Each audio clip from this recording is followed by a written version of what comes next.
ጥያቄ ቁጥር 1 I am going to dash the door. A close, B closing, C closed. መልሱ ይሄ ኤ ነው። ትክክለኛ መልሱ ክሎዝ ነው። I'm going to close the door. እኔ አሁን በሩ ልዘጋ ነኝ። ልዘጋው ነው ለማለት ስንፈልግ የምንጠቀማቸው ናቸው። እዚህ ጋር ማንኛውም አይነት ሌሎች ቨርቦች መጠቀም እንችላለን ከክሎዝ ውጪ ያሉ ቨርቦች ማለት ነው። ለምሳሌ I'm going to read the book, I'm going to leave the house, etc.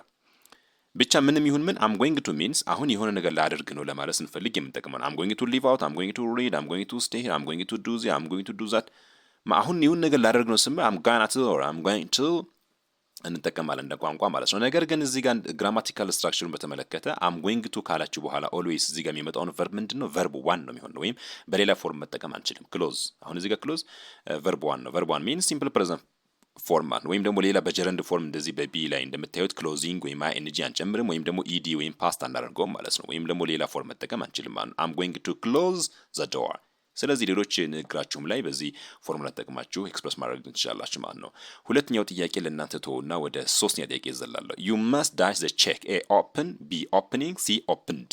በተመሳሳይ ሁኔታ እዚህ ጋር መስት ወይም ደግሞ ሌሎች ሞዳል አግዚለሪ ቨርቦች ቢመጡ እነ መስት እነ ሻል እነ ዊል ሌሎችም ከመጡ ከዛ በኋላ ቀጥታ ከነሱ ቀጥታ ተከትሎ የሚመጣው ቨርብ ዋን መሆን አለበት። ስለዚህ በሌላ ፎርም አይኤንጂ ወይም ደግሞ ቱ ወይም ደግሞ ኢዲ አይወስቱም ማለት ነው። ስለዚህ እዚህ ጋር ቢም ሲም መልስ አይሆኑም።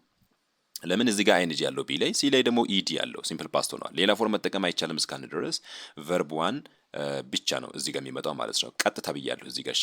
ከመስት በኋላ ቀጥታ ቨርብ ከመጣ ምንም አይነት ፎርም አይወስድም። ለምን?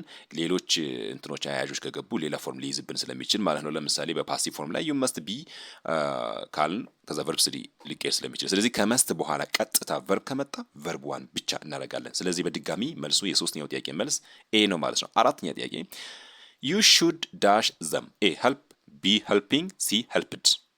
አሁን እዚህ ጋር እንዳልኩት ሞዳል አግዚለሪ ቨርብ ነው ሹድ፣ ሌላው ከመስት እንደ መስት ማለት ነው። ስለዚህ ሹድ ቀጥሎ መምጣት ያለበት ቨርብ አሁን ቀጥታ ሄልፕ ነው። ለምን? በሌላ ፎርም መጠቀም ስለማንችል። ስለዚህ እናንተ ሞዳል አግዚለሪ ቨርቦች መስ፣ ዊል፣ ኦር ሹድ ከመጣ ኦልዌይስ ቨርብ ዋን ፎርም መጠቀማችሁ እርግጠኛ መሆን አለባችሁ ማለት ነው። በዚህ መልክ እናደርገዋለን። የመጀመሪያው ጥያቄ እንትኑን ትርጉሙን አስቀምጬያለሁኝ። የሶስተኛው ጥያቄ you must dash check you must open the check ቼኩን መክፈት አለብህ ለማለት ነው። you should dash you should help them ልትረዳቸው ይገባል ለማለት ነው። የሁለተኛው ጥያቄ መልስ ኮመንት ላይ አስቀምጡልኝ በተቀመጠው ማብራሪያ መሰረት። have a nice time. Thank you very much.